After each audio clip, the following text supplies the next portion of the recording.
Ketika kritik berubah menjadi jabatan, Noel Leto di Kemenhan.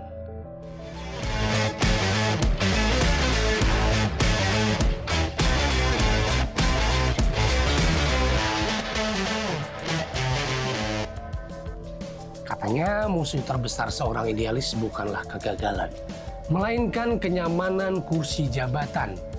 Dan hari ini kita melihat satu lagi benteng pertahanan pikiran bebas yang akhirnya memutuskan untuk parkir di dalam sistem. Sabrang Mowo Damar Panuluh alias Noel Leto tiba-tiba muncul di berita nasional bukan karena lagu barunya yang filosofis, tapi karena ia resmi memakai seragam tenaga ahli di Dewan Pertahanan Nasional Kementerian Pertahanan RI. Ya, sekarang mendarat di bumi birokrasi. Apakah ini strategi memperbaiki dari dalam atau sekedar strategi mengamankan posisi? Antara News sudah mengonfirmasi kalau Noe kini resmi menjadi bagian dari 12 tenaga ahli strategis di Kemenhan. Ironinya, luar biasa sosok yang selama ini kita kenal sebagai pemikir bebas yang analisisnya sering menampar cara kerja negara dan kekuasaan, sekarang justru jadi salah satu sekrup di dalam mesin kekuasaan itu sendiri.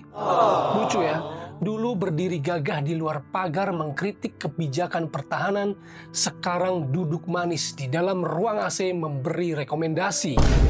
Ternyata jarak antara mikrofon konser dan meja rapat kementerian itu cuma sejauh surat keputusan pelantikan. Mari kita ingatkan lagi soal track recordnya. Noe sering mewanti-wanti kita semua agar jangan menjual pikiran kepada kekuasaan. Menurutmu Indonesia gimana dengan Pancasila? Pemerintah adalah pengkhianat Pancasila. Dia sering bicara betapa bahayanya kalau intelektual cuma jadi pemandu sorak penguasa. Tapi lihat sekarang, reaksi publik di media sosial pun langsung panas. Ada yang nyinyir habis-habisan. Loh, katanya kritis, katanya independen, kok akhirnya mau-mau saja masuk kandang. Ada juga yang lebih pedas bilang, ternyata semua orang punya harga, tinggal nunggu jabatan yang pas saja.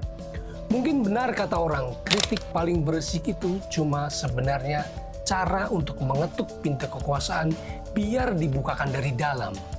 Memang sih ya, alasan paling aman adalah kita mau mengubah sistem dari dalam. Tapi pertanyaannya, siapa yang mengubah siapa? Apakah Noe yang bakal mengubah Kemenhan jadi lebih kritis? Atau justru birokrasi Kemenhan yang bakal bikin lirik-lirik Noe jadi makin tumpul dan normatif? Kita tahu betul tembok birokrasi itu tebal.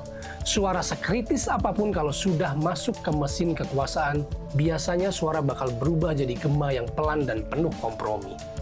Intelektualitas itu mahal harganya dan publik akan terus menagih. Apakah Noe masih berani bersuara lantang saat gajinya dibayar oleh instansi yang dia kritik? Noel Leto kini bukan lagi sekedar vokalis yang merenungi ruang rindu, tapi dia sudah resmi di ruang tunggu kekuasaan.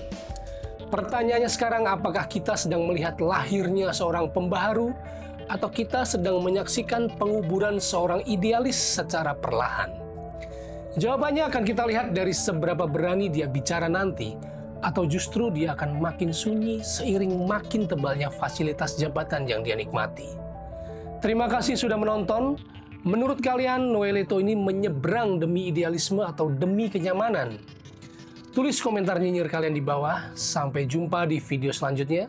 Tetap kritis, tetap waspada, dan ingat, baca yang penting baca aja.